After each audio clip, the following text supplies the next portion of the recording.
नमस्कार, स्वागत है आपका बिहार समाचार में। इस वीडियो में हम बात करेंगे बिहार की अब तक की सभी बड़ी खबरों के बारे में। सभी खबरें आपके काम की और सिलेक्टेड हैं। तो आज की बड़ी खबरों पर बात करने से पहले आपसे एक छोटी सी अनुरोध है कि इस वीडियो को एक प्यारा सा लाइक अवश्य कर दीजिएगा। आपका एक लाइक करना ही हमारी मेहनत का फल होता है। तो चलिए शुरुआत करते हैं आज की पहली बड़ी खबर से।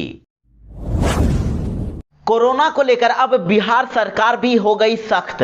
बिना मास्क के पकड़े जाने पर होगी कार्रवाई। जी हां, बढ़ते कोरोना संक्रमण को लेकर बिहार सरकार भी अलर्ट हो गई है और कोरोना के नए वेरिएंट ओमिक्रॉन को देखते हुए सरकार सभी जिलों के अधिकारियों को महामारी से निपटने के लिए तैयार रहने के निर्देश दे चुकी है और सभी जिला प्रशासन ने तैयारियां भी शुरू कर दी है। तो वहीं मास्क नहीं पहनने वाले लोगों पर कार्रवाई के भी निर्देश दिए गए हैं। बिहार में कोरोना का कहर एक बार फिर से बढ़ता ही जा रहा है। हर दिन नए मामले मिलते जा रहे हैं और साथ ही ओमिक्रॉन वायरस का भी खतरा मंडराने लगा है। देखिए, अभी तक देश में 49 पहुंच चुकी है ओमिक्रॉन संक्रमितों की संख्या।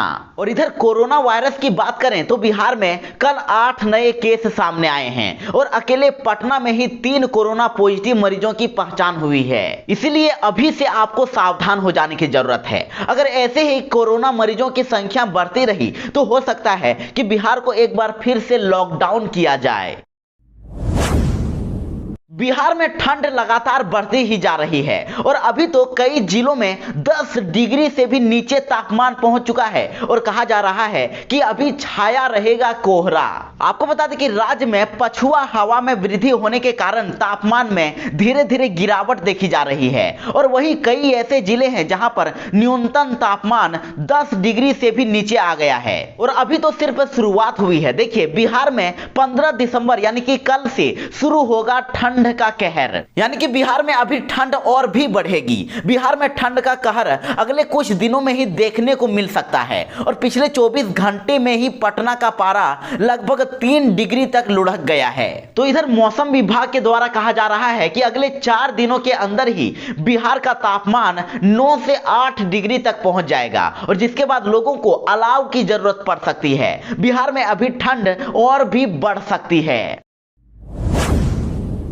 तो इधर बड़ी खबर आ रही है कि तेजस्वी यादव बिहार पहुंच चुके हैं और 5 दिन पहले उनकी शादी हुई थी और अब तेजस्वी यादव कल शाम को पटना पहुंच गए हैं। एयरपोर्ट से लेकर लालू राबड़ी आवास पर तेजस्वी यादव और उनकी पत्नी का भव्य स्वागत किया गया है। समर्थकों ने ढोल नगाड़े और नारेबाजी आतिशबाजी के साथ इस जोड़ी का पटना की धरती पर स्वागत किया है और उसके बाद मीडिया से बात करते हुए तेजस्वी यादव ने शादी को लेकर सारे राज खोल दिए हैं और मामा साधु यादव की नाराजगी को लेकर पूछे गए सवाल का जवाब देते हुए तेजस्वी यादव ने कहा कि किसी को नाराजगी है कि नहीं मुझे नहीं पता है। जो लोग कमेंट कर रहे हैं वे बड़े हैं, मुझे कुछ नहीं कहना। हम लोग लोहियावादी हैं। जब हम A to Z की बात करते हैं तो भेदभाव करना ठीक नहीं है। नई ऊर्जा मिली है और हम इस ऊर्जा को बिहार की जनता की सेवा में लगाएंगे।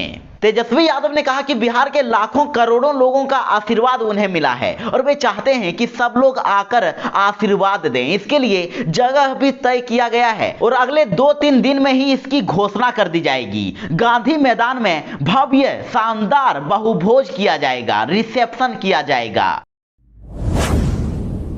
तो वहीं बड़ी खबर आ रही है कि जदयू के पूर्व MLC संजय प्रसाद ने मुखिया पति को जान से मारने की धमकी दे दी है और जिसका अब ऑडियो भी वायरल हो रहा है। हालांकि हम इस ऑडियो की पुष्टि नहीं करते हैं, लेकिन देखिए, फर्स्ट बिहार झारखंड की खबर में यह कहा जा रहा है कि जदयू MLC का एक ऑडियो वायरल हुआ है जिसमें वे एक मुखिया पति को काट डालने की धमकी दे रहे हैं। और इधर चिराग पासवान ने भी ऐलान कर दिया है कि बिहार में गुंडा राज को बढ़ावा दे रहे हैं मुख्यमंत्री नीतीश कुमार। यहां सबसे ज्यादा अराजकता है और साथ ही तेजस्वी यादव ने भी कह दिया है कि बिहार में गैंग ऑफ नीतीश कुमार का आतंक है। दरअसल शराबबंदी कानून और कानून व्यवस्था पर तेजस्वी यादव ने कहा है कि नीतीश कुमार के राज में अपराधी बेलगाम हैं। आखिर अब और कितनी बहनें विधवा होंगी कि नीतीश कुमार की नींद टूटेगी। तेजस्वी यादव ने कहा कि बिहार में अपराधी का नहीं बल्कि गैंग ऑफ नीतीश कुमार का आतंक चल रहा है और राज्य में अब कोई भी सुरक्षित नहीं है, चाहे वह पत्रकार हो या फिर कोई भी सामाजिक कार्यकर्ता हो जो सरकार के खिलाफ आवाज उठाते हैं, उनके भ्रष्टाचार को उजागर करते हैं, उन्हें अपराधियों द्वारा मरवा दिया जाता है। तो इधर बड़ी खबर आ रही है कि अररिया का आतंक मोहम्मद मेजर गिरफ्तार हो गया है। दुष्कर्म समेत कई मामलों में पुलिस को इसकी तलाश थी। ये बच्चियों और महिलाओं को अपना शिकार बनाता था और मेजर की दबंगई के कारण गांव के लोग परेशान थे। उसके डर से लोग कुछ बोलने से परहेज करते थे, लेकिन अब इस मोहम्मद मेजर को पुलिस ने गिरफ्तार कर लिया है और पुलिस के रिकॉर्ड में भी मेजर के खिलाफ 3 मामले दुष्कर्म के और एक अनुसूचित जाति अत्याचार अधिनियम के भी दर्ज थे। तो इधर अब पप्पू यादव ने एक बड़ा ऐलान कर दिया है। उन्होंने कह दिया है कि मोहम्मद मेजर को जान से मारने वालों को 5 लाख का इनाम दिया जाएगा, चाहे वो पुलिस हो या फिर कोई भी, उसे इनाम जरूर मिलेगा। पप्पू यादव ने कहा है कि जघन्य अपराध करने वाले दुष्कर्मी मोहम्मद मेजर को पुलिस वाले या फिर कोई भी क्रांतिकारी मारे, वे उसे 5 लाख रुपए का इनाम देंगे। उन्होंने कहा कि दुष्कर्मी को समाज में जीने का हक नहीं है। वे एसपी से मांग करते हैं कि स्पीडी ट्रायल चलाकर ऐसे दुष्कर्मी को फांसी की सजा दिलाई जाए। और साथ ही उन्होंने कहा कि मेजर का भाई से भी गांव के लोग दहशत में रहते हैं, वे भी अपराधी प्रवृत्ति का है और पुलिस उसे भी गिरफ्तार करे। बिहार में बीजेपी ने खुले में नमाज पढ़ने पर रोक लगाने की मांग कर दी है। तो इस पर अब नीतीश कुमार का बयान सामने आ गया है। उन्होंने कहा है कि ये सब बेकार की बात है।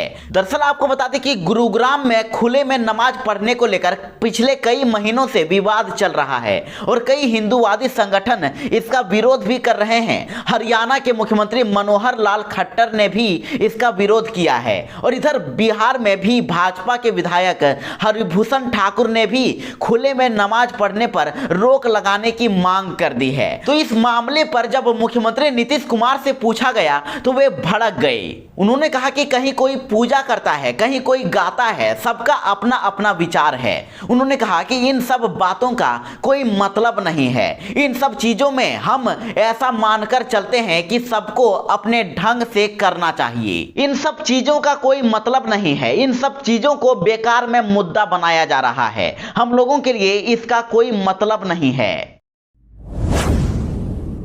बिहार में तीसरी लहर आ सकती है। बिहार में कोरोना की तीसरी लहर को लेकर अब हाई अलर्ट लागू कर दिया गया है। जी हां, देश में कोरोना के नए वेरिएंट ओमिक्रॉन के मामले तेजी से बढ़ने लगे हैं और इसी बीच बिहार में भी ओमिक्रॉन की आहट ने सरकार की नींद उड़ाकर रख दी है। बता दें कि बिहार में कोरोना मरीजों की संख्या एक बार फिर से बढ़ने लगी है और कोरोना के इस बढ़ते मामले को देखते हुए अब मुख्यमंत्री नीतीश कुमार ने कह दिया है कि कोरोना के ओमिक्रॉन वेरिएंट की जांच बिहार में भी जल्द ही शुरू हो जाएगी। IGIMS और अन्य जगहों पर इसकी व्यवस्था की जा रही है। बिहार में अभी ओमिक्रॉन से पीड़ित का पता नहीं चल सका है, लेकिन इसकी जांच के लिए दिल्ली में सैंपल को भेजा गया है और जिसकी रिपोर्ट अभी तक नहीं आई है। लेकिन बिहार में तीसरी लहर को लेकर अलर्ट लागू कर दिया गया है। बिहार में कोरोना टीकाकरण का 9 करोड़ डोज पूरा हो गया है। स्वास्थ्य मंत्री मंगल पांडे ने ट्वीट करके इसकी जानकारी दी है। जी हां, बिहार में चल रहे टीकाकरण महाअभियान के अंतर्गत बिहार ने अब एक रिकॉर्ड बना लिया है। बिहार में कोरोना टीकाकरण का 9 करोड़ डोज पूरा हो गया है और पिछले दिनों प्रधानमंत्री नरेंद्र मोदी ने भी कहा था कि देश की 50% आबादी पूरी तरह से वैक्सीनेटेड हो चुकी है। कोरोना से बचाव के उपायों का अब भी सख्ती से पालन करना होगा। और इधर मंगल पांडे ने अब ट्वीट करके इसकी जानकारी देते हुए लिखा है कि बिहार वासियों को यह बताते हुए खुशी हो रही है कि 15 दिनों के अंदर ही बिहार में 1 करोड़ और टीके दिए गए हैं। 28 नवंबर को 8 करोड़ डोज पूरा हुआ था और आज 14 दिसंबर को 9 करोड़ डोज का आंकड़ा पहुंच गया है। उन्होंने लिखा कि बिहार ने ठाना है कोरोना को हराना है।